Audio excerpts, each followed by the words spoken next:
Hello प्यारे बच्चों, कैसे हो? उम्मीद करते हैं अच्छे होंगे और मन लगा पढ़ाई करेंगे। मैं अमरजीत कुमार आप सभी का स्वागत कर रहा हूं आपके YouTube channel board education point में। आज हम पढ़ेंगे क्लास 10th मैथ वास्तविक संख्या।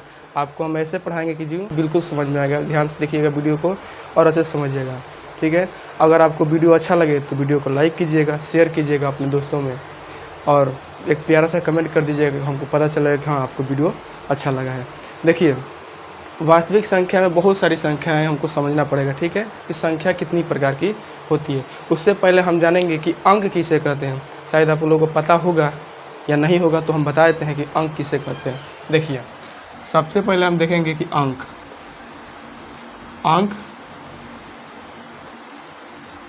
किसे कहते हैं, किसे कहते हैं।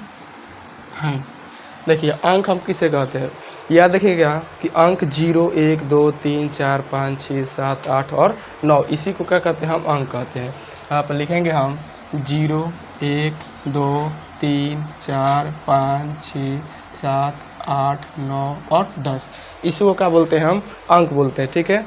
इसके सिवा और कोई अंक नहीं होता है। सॉरी, यहाँ पर 10 नहीं होगा, यहाँ पर 9 तक होगा। क्या होगा, 0, 1, 2, 3, 4, 5, 6, 7, 8 और 9, यही को क्या बोलते हैं, अंक बोलते हैं। देखिए, यहाँ पर अंकों की कुल संख्या कितनी है, तो कुल संख्या याद रखिएगा 10 होती है। इसी से दुनिया की सभी संख्याएं लिखी जा सकती है। जैसे कि आप मान लीजिए 501 हो गया, 201 हो गया, 5000 हो गया, 225 हो गया। ये सब क्या है, इसी के संख्याओं से, मतलब इसी अंक के संख्याओं के माध्यम से हम लोग लिखते हैं। जैसे मान लीजिए कि अगर 205 लिखे, 250 लिखे हैं या 205 लिखते हैं, तो इन्हीं संख्याओं में से हम लोग लेकर लिखते हैं, ठीक है। जैसे यहाँ पर देखिए दिया है 2, 5 और 0। इसमें देखिए यहाँ पर भी 2 है, यहाँ पर 5 है और यहाँ पर 0 है। तो ये क्या है, ये इन्हीं 10 अंकों के संख्याओं से मिलकर बनती है। अब देखिए, अब ये हम लोग अंक जान गए कि अंक क्या होता है, ठीक है। आज हम जानेंगे कि संख्या किसे कहते हैं। देखिए, तो संख्या याद रखिएगा कि संख्या किसे कहते हैं। देखिए, संख्या 2 प्रकार की होती है। कितने प्रकार की होती है, तो 2 प्रकार की होती है। इसे बोलते हैं एक वास्तविक संख्या, एक क्या होता है, वास्तविक संख्या, और एक होती है काल्पनिक संख्या।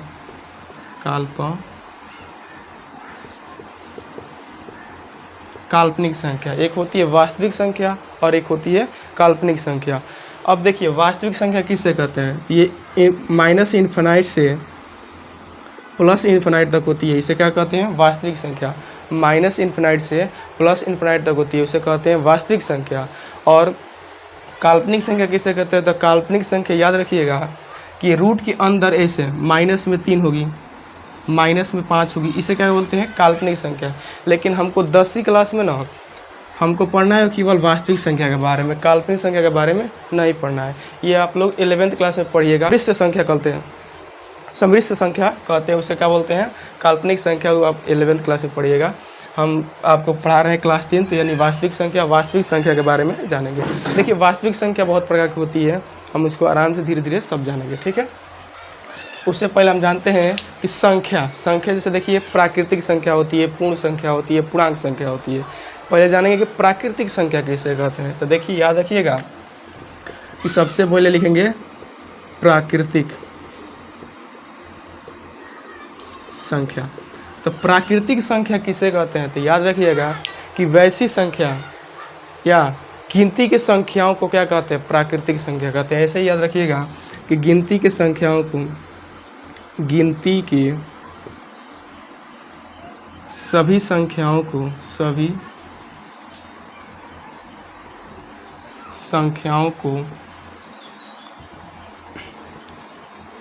प्राकृतिक संख्या कहते हैं। यानी गिनती के सभी संख्याओं को क्या कहते हैं, प्राकृतिक संख्या कहते हैं। जैसे में याद रखिएगा, यहाँ पर जैसे हो जाएगा, जैसे गिनती की बात है तो यहाँ पर लिखेंगे 1, 2, 3, 4, ऐसे ही कहाँ तक ले जाएगा, ये इन्फिनाइट तक ले जाएगा। इसे क्या बोलते हैं, हम प्राकृतिक संख्या बोलते हैं। अगर मान लीजिए कि हम आपसे एक यहाँ पर क्वेश्चन पूछ दें कि बताइए कि प्रथम 50 प्राकृतिक संख्याओं का योग। तो आप लोग क्या कीजिएगा, इसके लिखिएगा 1 2 3 4 5 6 7 8 9 10 ऐसे 50 तक लिखिएगा, उसके आराम से जुड़िएगा। उससे टाइम बहुत ज़्यादा लगेगा और समय भी कटेगा, इसलिए हमको एग्जाम में बनाना है तो इसके लिए एक फार्मूला होता है जो हम आपको बताते हैं, उससे बहुत जल्द ही में क्या होगा, आंसर आ जाएगा। तो प्राकृतिक संख्या का देखिए फार्मूला होता है कि प्रथम n प्राकृतिक संख्याओं का योग। तो आप लोग फार्मूला याद रखिएगा कि प्रथम n प्राकृतिक संख्याओं का योग होता है formula n into n plus 1 बट्टा क्या होता है, 2 होता है। क्या होता है, n इंटू n प्लस 1 बट्टा 2। इसे क्या बोलते हैं हम, प्राकृतिक संख्या का फार्मूला बोलते हैं, ठीक है ना। अब इसी फार्मूला से एक माध्यम से हम इसका योग निकालेंगे। तो यहाँ पर देखिए क्या दिया है, 50 दिया है ना, यानी n का वैल्यू दे दिया है 50, ठीक है। जब 50 दे दिया है तो यहाँ पर मान रखेंगे ना, तो यहाँ पर हो जाएगा 50। अब 50 प्लस 1 दिया है तो यहाँ पर 50, अब प्लस 1 लिखेंगे, अब बट्टा में क्या होगा 2। यहाँ पर n प्लस 1 दिया है तो n का मान 50 दिया है तो 50 लिखेंगे, और 1 दिया है तो 1 लिखेंगे, बट्टा में 2 हो जाएगा, ठीक है। अब यहाँ से देखिए क्या करेंगे, हम इसको लिखेंगे 50 और इसको सॉल्यूशन करेंगे तो कितना होगा, 50 और 1 जोड़ेंगे तो यहाँ पर हो जाएगा 51, और बट्टा में कितना होगा 2। अब इससे कटा देंगे तो यहाँ पर कितना होगा, 25 हो जाएगा, कितना होगा 25। अब इसे यहाँ पर लिखेंगे 25 गुणा 51, तो गुणा कराएंगे तो कितना होगा, 25 से कम 25 के 5 हासिल 2, और फिर यहाँ पर कितना होगा 25 5 125, और 2 जोड़ देंगे तो 127। यही आंसर हो जाएगा। ये हो गया प्राकृतिक संख्या। देखिए गिनती के सभी संख्याओं को प्राकृतिक संख्या कहते हैं, जैसे 1 2 3 4 5 डॉट इन्फिनाइट तक होता है, उसे क्या बोलते हैं, प्राकृतिक संख्या। अब यहाँ पे एक क्वेश्चन दिया कि प्रथम 50 प्राकृतिक संख्या का योग। तो आप लोग फार्मूला याद रखेंगे, उसी से बनेगा कि प्रथम n प्राकृतिक संख्या का योग होता है n इंटू n प्लस 1/2, यानी n बराबर 50 मान लेंगे, और यहाँ पर 50 इंटू 50 प्लस 1/2 लिखेंगे, और इसे जोड़कर काटेंगे तो इतना आएगा, मतलब गुणा कराएंगे तो 1275 आएगा। यही क्या होगा, आंसर होगा, यानी यह है प्राकृतिक संख्या। देखिए इसका संकेत होता है, याद रखिएगा संकेत, इसको बड़का n से क्या करते हैं, सूचित करते हैं, इसे बोलते हैं प्राकृतिक संख्या, ठीक है। अब देखिए प्राकृतिक संख्या के बाद आता है पूर्ण संख्या। क्या आता है, पूर्ण संख्या। पूर्ण संख्या किसे कहते हैं, याद रखिएगा ये होता है कि प्राकृतिक संख्याओं में कि शून्य को शामिल कर दिया जाए, उसे क्या कहते हैं, पूर्ण संख्या कहते हैं। यहाँ पर लिखेंगे कि प्राकृतिक संख्याओं में शून्य को शामिल कर दिया जाए उसे पूर्ण संख्या कहते हैं। उसे क्या कहते हैं, पूर्ण संख्या कहते हैं। देखिए गिनती के मतलब ये गिनती के संख्याओं में बोल सकते हैं, यहाँ पे ऐसे ही बोल सकते हैं कि प्राकृतिक संख्याओं में शून्य को शामिल कर दिया जाए उसे पूर्ण संख्या कहते हैं। जैसे देखिए, जैसे यहाँ पर मान लीजिए कि 1 2 3 4 5 ये क्या हो गया, प्राकृतिक संख्या हो गया। अब हम क्या बोले कि इसमें शून्य को शामिल कर दिया जाए उसे क्या कहते हैं, पूर्ण संख्या। तो यहाँ पर केवल हम 0 को जोड़ देंगे तो ये क्या हो जाएगा, पूर्ण संख्या हो जाएगा। अब देखिए यहाँ पर हम आपसे पूछ दें कि प्रथम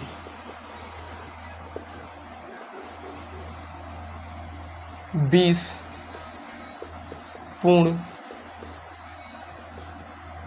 संख्याओं का योग क्या होगा। देखिए इसका भी एक फार्मूला होता है। इसका फार्मूला होगा कि प्रथम n पूर्ण संख्याओं का योग बराबर होता है n इंटू n-1/2। यही होता है फार्मूला पूर्ण संख्या का। प्रथम n पूर्ण संख्याओं का योग बराबर होता है n इंटू n+1/2। अब मान लीजिए यहाँ पर दिया है n का मान दिया है 20। अब इसे फार्मूला लगाएंगे तो क्या लिखेंगे, n n का मान यहाँ पर दिया है कितना 20, तो 20 रखेंगे, यहाँ पर रखेंगे 20 + 1 और बट्टा में कितना हो जाएगा 2, तो यहाँ पर जोड़ेंगे तो कितना 20 और ये दोनों जोड़ देंगे तो कितना होगा 21 और बट्टा में 2, कटा देंगे तो यहाँ पर 10 होगा, इससे गुणा करेंगे तो यहाँ आएगा 210, यही क्या होगा आंसर होगा। तो इसे बोलते हैं पूर्ण संख्या, इसी माध्यम से बनता है पूरा क्वेश्चन। तो यहाँ पर अगर पूछ दें हम कि सबसे छोटी पूर्ण संख्या, तो आप लोग याद रखिएगा 0 होता है। और यहाँ पर एक और बन जाएगा सबसे छोटी प्राकृतिक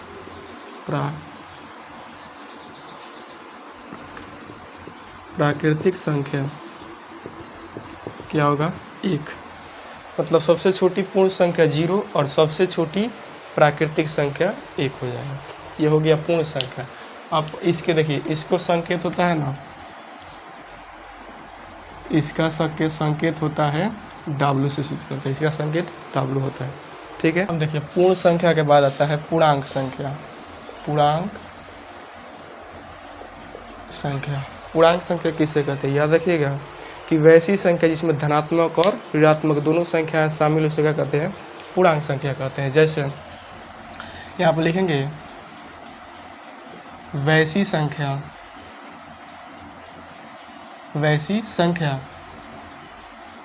जिसमें ऋणात्मक और धनात्मक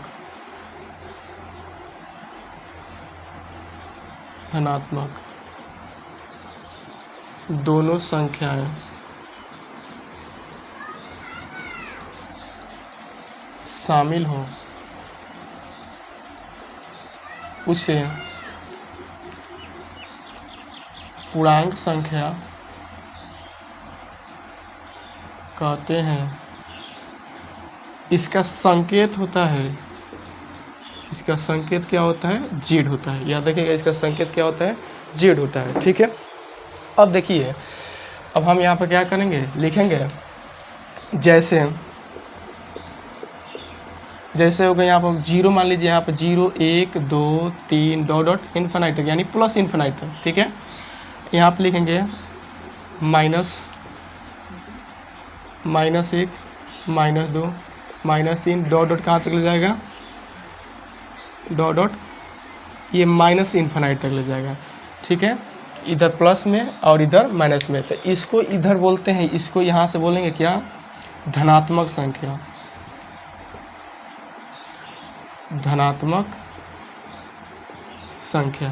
और इसको इधर से बोलेंगे क्या चीज ऋणात्मक संख्या।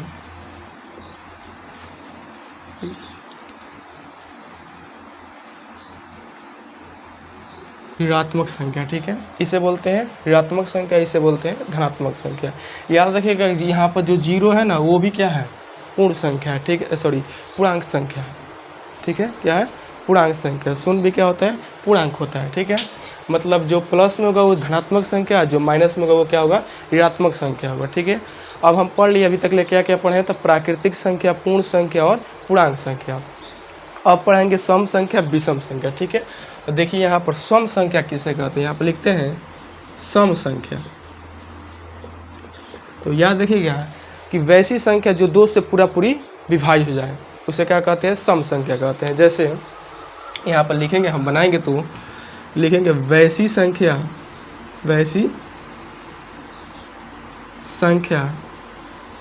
जो 2 से पूर्णतः विभाज्य हो, क्या हो जो 2 से पूर्णतः विभाज्य, उसे क्या कहते हैं सम संख्या कहते हैं। जैसे याद रखिएगा यहाँ पर हो जाएगा 2 4 6 8 डॉट ऐसे ही जाएगा इन्फिनिट तक, मतलब 8 10 12 14 16 18 सब क्या है सम संख्या है। अगर हम यहाँ से आपसे एक क्वेश्चन पूछ दें कि सबसे छोटी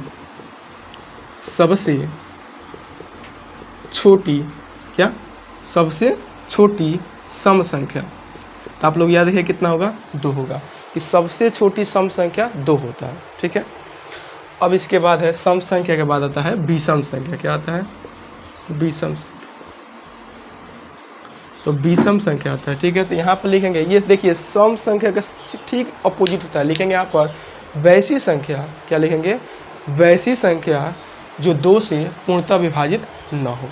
क्या हो, जो 2 से पूर्णतः विभाजित न हो, उसे क्या कहते हैं, उसे बोलते हैं विषम संख्या। तो यहाँ पर लिखेंगे वैसी संख्या, वैसी संख्या जो 2 से पूर्णतः विभाज्य न हो। क्या हो, जो 2 से पूर्णतः विभाज्य न हो।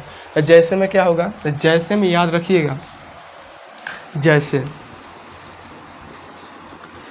में यहाँ पर क्या क्या होगा, तो 1, 3, 5, 7, 9, 11 ऐसे ही आएगा ये आगे तो। ठीक है, 1, 3, 5, 7, 9, 11, 13, 15, 17, 19, ये सब क्या है, विषम संख्या है। क्या है, विषम संख्या।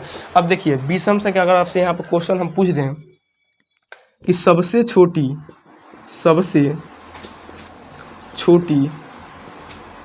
विषम संख्या, तो याद रखिएगा सबसे छोटी विषम संख्या क्या होता है, 1 होता है। सबसे छोटी विषम संख्या 1 होता है। ठीक है, कि सबसे छोटी विषम संख्या 1। अब यहाँ से एक फार्मूला बनता है, याद रखिएगा, प्रथम n विषम संख्याओं का योग। याद रखिए कि यहाँ फार्मूला होता है n²। क्या होता है, प्रथम n विषम संख्याओं का योग, यानी जो भी मान दिया होगा, जितना भी पूछा होगा, बोलेगा कि प्रथम 50 विषम संख्याओं का योग, तो आप क्या कीजिएगा, 50 के स्क्वायर कर दीजिएगा। अगर बोल दे कि प्रथम 20 विषम संख्याओं का योग, तो क्या कीजिएगा, 20 को स्क्वायर कर दीजिएगा। ठीक है, जैसे मान लीजिए हम एक क्वेश्चन आपको समझाते हैं। यहाँ बोल दिया प्रथम 25 विषम संख्याओं का योग। आपसे बोलते हैं फार्मूला क्या बोल रहा है कि n², मतलब n का मान दिया है 25 है, आप 25 का हम क्या करेंगे, स्क्वायर कर देंगे। यहाँ पर क्या करेंगे, 25 का स्क्वायर, यानी 25 का स्क्वायर कीजिएगा, यानी क्या होगा, 25 × 25। ये स्क्वायर का मतलब होता है 2 हल लिखना, मतलब 25 × 25 जब करेंगे तो यहाँ पर इसका मान आएगा 625। यही क्या होगा, आंसर होगा। मतलब ये क्या हो गया, विषम संख्या हो गया। अब देखिए विषम संख्या के बाद आता है ना, क्या आता है, तो याद रखिएगा कि देखिए हम क्या क्या पढ़े, पूर्ण संख्या, प्राकृतिक संख्या, पूर्ण संख्या, पूर्णांक संख्या और विषम संख्या पढ़ लिए, विषम संख्या और सम संख्या। अब देखिए यहाँ पर मान लीजिए दिया है भाज्य संख्या, तो याद रखिएगा भाज्य संख्या क्या होता है, तो भाज्य संख्या क्या हो गया, भाज्य संख्या। तो भाज्य संख्या याद रखिएगा कि वैसी संख्या जो एक और स्वयं के अलावा किसी अन्य संख्या से विभाजित ना हो। वैसी संख्या जो एक और स्वयं के अलावा किसी अन्य संख्या से विभाजित न हो, उसे क्या कहते हैं हम, उसे हम कहते हैं भाज्य संख्या। यहाँ पर लिखेंगे वैसी संख्या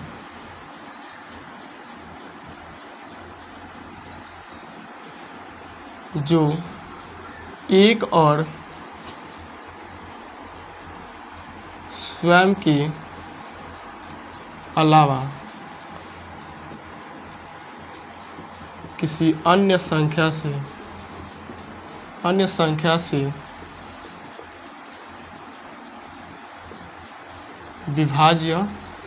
न हो। मतलब याद रखें कि वैसी संख्या जो एक और स्वयं के अलावा किसी अन्य संख्या से विभाजित न हो, उसे क्या कहते हैं, गलती हो गया। देखिए यहाँ पर लिखेंगे वैसी संख्या जो एक और स्वयं के अलावा किसी अन्य संख्या से विभाजित हो, उसे क्या कहते हैं, भाज्य संख्या। अब वैसी संख्या जो किसी एक और स्वयं के अलावा किसी अन्य संख्या से विभाजित ना हो, उसे क्या कहते हैं, उसे अभाज्य संख्या कहते हैं। ठीक है, अभाज्य संख्या क्या होता है, वैसी संख्या जो एक और स्वयं के अलावा किसी अन्य संख्या से विभाजित हो, उसे क्या कहते हैं, भाज्य संख्या कहते हैं। तो याद रखिएगा जैसे में क्या होगा, जैसे यहाँ पर हो जाएगा 4, 6, 8, 10 ऐसे ही ये आते रहेगा। ठीक है ना।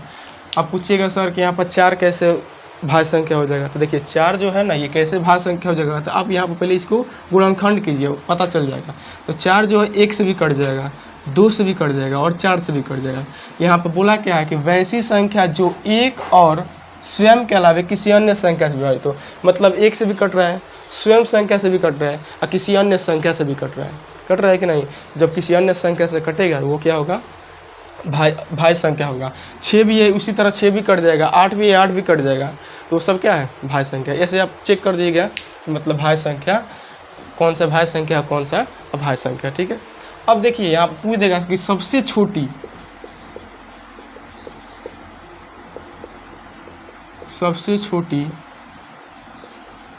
भाज्य संख्या। तो अब याद रखिए सबसे छोटी भाज्य संख्या क्या होता है, 4 होता है। क्या होता है, 4 होता है कि सबसे छोटी भाज्य संख्या 4 होता है, ठीक है। अब भाज्य संख्या के बाद आता है अभाज्य संख्या। क्या आएगा, अभाज्य संख्या। अब देखिए अभाज्य संख्या, अब अभाज्य संख्या जो है ना इसे बोलते हैं, हम लिखेंगे वैसी संख्या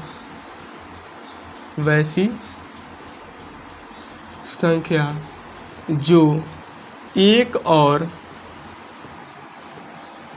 स्वयं के अलावा,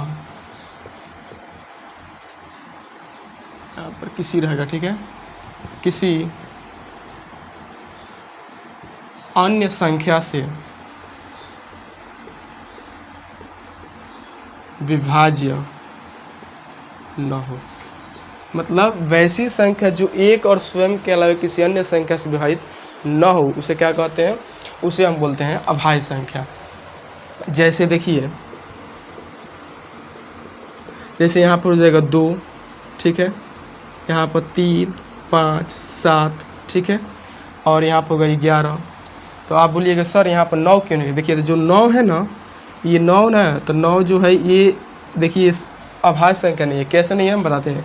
इसका गुणनखंड कीजिए तो 1 से कट जाएगा, ये 3 से भी कटेगा, और ये कैसे कटेगा, 9 से भी कटेगा। तो बताइए कि अभाज्य संख्या है, भाज्य संख्या है लेकिन अभाज्य संख्या है। तो आप लोग कहिएगा नहीं सर नहीं है, क्योंकि ये 3 संख्या से कट रहा है, यानी किसी अन्य संख्या से भी कट रहा है, इसलिए भाज्य संख्या होगा लेकिन अभाज्य संख्या नहीं होगा, ठीक है।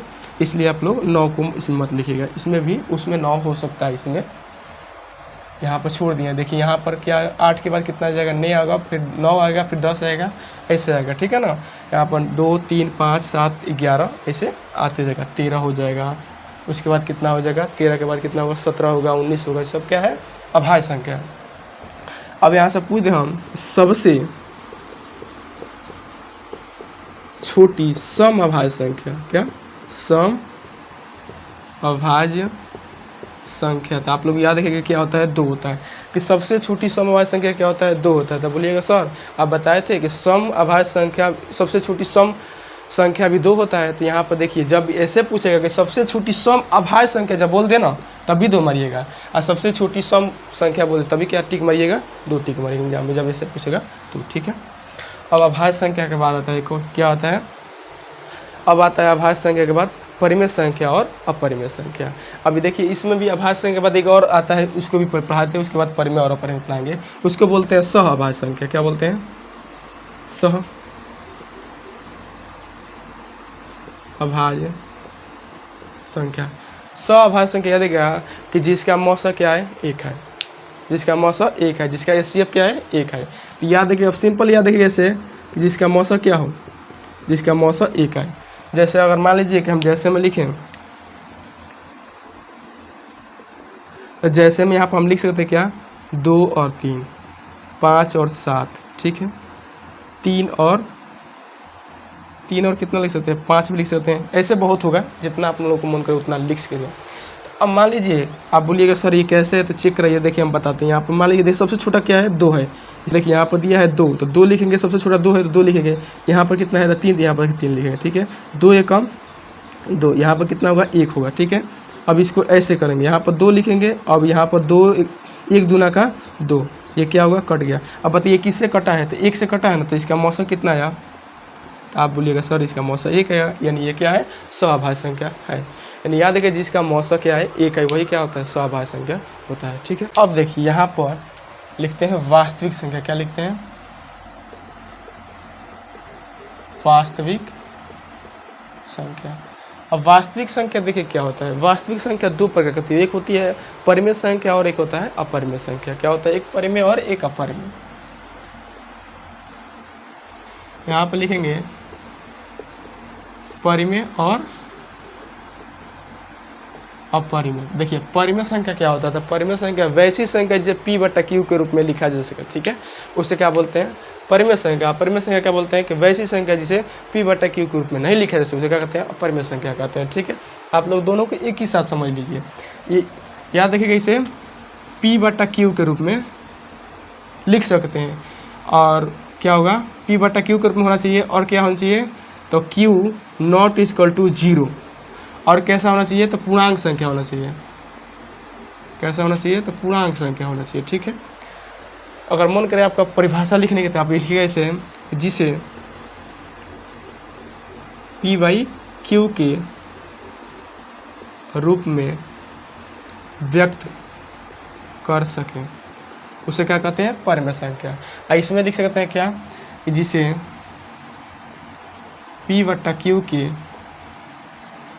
रूप में व्यक्त नहीं कर सकते हैं, कर सकते हैं, उसे क्या बोलते हैं, उसे बोलते हैं परिमेय संख्या। जिसे p बटा q के रूप में व्यक्त करेंगे उसे क्या बोलेंगे, परिमेय संख्या। जिसे p बटा q के रूप में व्यक्त नहीं करेंगे उसे अपरिमेय संख्या कहेंगे, ठीक है। अब देखिए यहाँ पर जैसे हम समझाते हैं आप लोग को, जैसे आप लोग से पूछ दे कि 2 बताइए क्या परिमेय संख्या है, तो आप लोग को ये है कि हाँ सर परिमेय संख्या है। तो कैसे है, तो देखिए इसके बट्टा में कुछ नहीं तो 1 है, जो ऊपर वाला है p है, नीचे वाला क्या है, q है। अब बताइए इसमें क्या तीनों रूल फॉलो कर रहा है क्या, p जो सॉरी देखिए यहाँ पर क्या बोला है कि p बटा q के रूप में होना चाहिए। देखिए यहाँ पर p बटा q के रूप में है, यानी रूल फॉलो कर रहा है, पहला रूल फॉलो कर रहा है। क्या दूसरा पूछा है, क्या q नॉट इक्वल टू 0 है, तो q नॉट इक्वल टू 0, तो यहाँ पर q 0 के बराबर है, तो नहीं है, ये भी रूल फॉलो कर रहा है। अब पूछा है क्या पूर्णांक संख्या होना चाहिए, q कैसा होना चाहिए, पूर्णांक संख्या। तो बताइए क्या पूर्णांक संख्या है, तो आप बोलिएगा हाँ सर एक पूर्णांक संख्या है, यानी ये क्या है, परिमेय संख्या होगा, ठीक है। अगर मान लीजिए कि आपको यहाँ पर पूछ दे कि √4 क्या है, तो आप बोलिएगा सर इसके वर्गमूल निकालने के 2 बाहर निकल जाएगा, यानी इसका ये भी क्या होगा, परिमेय संख्या होगा। अगर यहाँ बोल दे कि 0.4 थे, आप पूछ दें कि क्या ये परिमेय संख्या है, तो आप बोलिएगा हाँ सर परिमेय संख्या है। कैसे है, तो आप लोग क्या कीजिएगा, इसको लिखिएगा 4 बट्टा 10 कर दिए, क्योंकि 1 अंक बाद दशमलव है, आप 10 लगाइएगा और इसे कटा दीजिएगा, तो कितना होगा 2 बट्टा 5, यानी ये क्या है, परिमेय संख्या है, p बटा q के रूप में है, परिमेय संख्या है। अब आपसे पूछ दे कि 22 बट्टा 7 क्या ये परिमेय संख्या है, तो आप बोलिएगा हाँ सर 22 बट्टा 7 परिमेय संख्या है, क्योंकि ये 22 p है, नीचे वाला p बटा q दोनों के रूप में है, इसलिए क्या है यह परिमेय संख्या है। अब पूछ दें आपसे कि अब यहाँ पर ये अपरिमेय संख्या क्या, पाई परिमेय है क्या परिमेय, तो आप लोग क्या कहिएगा सर पाई तो अपरिमेय संख्या है। देखिए पाई का जो मान होता है ना 22 बटा 7 वो परिमेय संख्या हो, लेकिन जो पाई होता है वो अपरिमेय संख्या होता है। याद रखिएगा कि पाई का मान जो होता है 22 बटा 7 वो क्या होता है, परिमेय संख्या, लेकिन पाई क्या होता है, अपरिमेय। देखिए पाई का मान एक और होता है 3.14, ठीक है, 3.14 ऐसे ही आता रहता है, तो ये क्या है, अपरिमेय संख्या, क्योंकि इसके बाद डॉट लगा, इसके मतलब इसके आगे कौन सी संख्या है हमको पता नहीं है, कौन सी संख्या आने वाली है हमको पता नहीं, इसलिए हम क्या करेंगे, इसको अपरिमेय संख्या मानेंगे। अब यहाँ पर मान लीजिए ऐसे लिखा हो √5, ये भी क्या है, अपरिमेय संख्या है, √7 ये भी अपरिमेय संख्या है, ठीक है। यहाँ पर लिखा होगा ऐसे। अच्छा क्या आपसे पूछ दें कि क्या 0, देखिए एक हम पूछ रहे हैं क्या 0 परिमेय संख्या है क्या, परिमेय संख्या, तो आप लोग को ये नहीं सर 0 जो है ना वो परिमेय संख्या नहीं है, तो ये अपरिमेय संख्या कभी नहीं होगा, ये अपरिमेय संख्या नहीं होगा, लेकिन इसमें होगा ये, क्योंकि इसके बट्टा में कुछ नहीं तो 1 है। तो यहाँ पर रूल कहा है कि p बटा q के रूप में होना चाहिए, तो p बटा q के रूप में है। यहाँ पर रूल क्या बोला है कि q नॉट इक्वल टू 0, तो बताइए q नीचे वाला q है क्या 0 के बराबर है, तो आप लोग ये नहीं सर q कैसा होना चाहिए, तो पूर्णांक होना चाहिए, क्या बताइए है कि नहीं पूर्णांक संख्या, तो आप लोग को ये हाँ सर पूर्णांक संख्या है, यानी ये क्या है, ये भी परिमेय संख्या होगा, ठीक है। तो 0 भी क्या है, परिमेय संख्या, ये सब परिमेय संख्या हो गया। अब देखिए दशमलव, इसी में लड़का ज़्यादा फंसता है सब। दशमलव, देखिए दशमलव भी 2 प्रकार का होता है, एक होता है क्या शांत दशमलव और एक होता है अशांत दशमलव, शांत और अशांत। देखिए इस पर क्वेश्चन ज़्यादा एग्जाम में पूछता है, 1-2 क्वेश्चन एग्जाम में बन जाता है।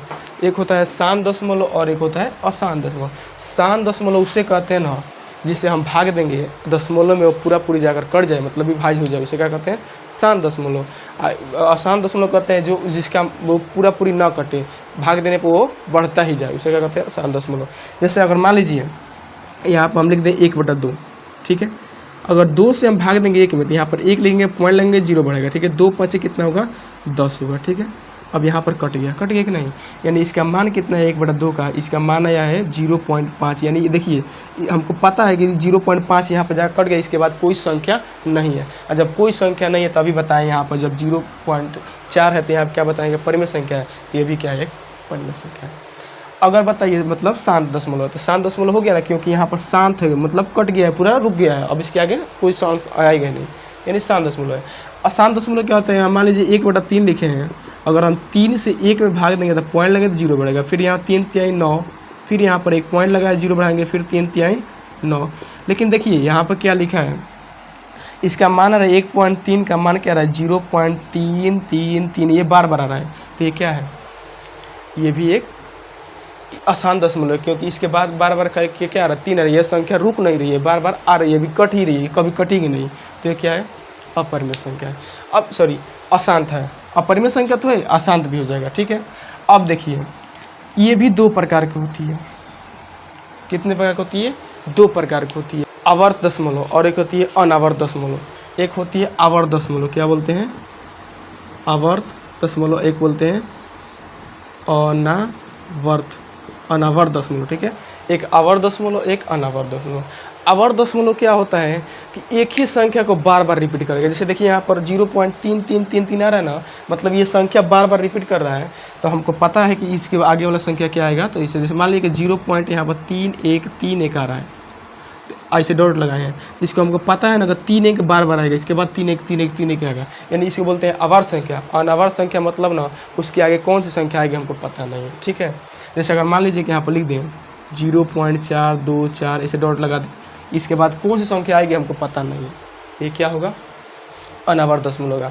मतलब जिसको हमको पता होगा कि इसके आगे संख्या कौन सी आएगी उससे आवर्त दशमलव, और जिसको पता नहीं हो कि इसके आगे कौन सी संख्या आएगी, नहीं आएगी मतलब आएगी, वो क्या होगा? आवर्त दशमलव। जिसके आगे हमको पता नहीं है कि कौन सी संख्या आएगी, वो क्या होगा? अनावर्त दशमलव, ठीक है।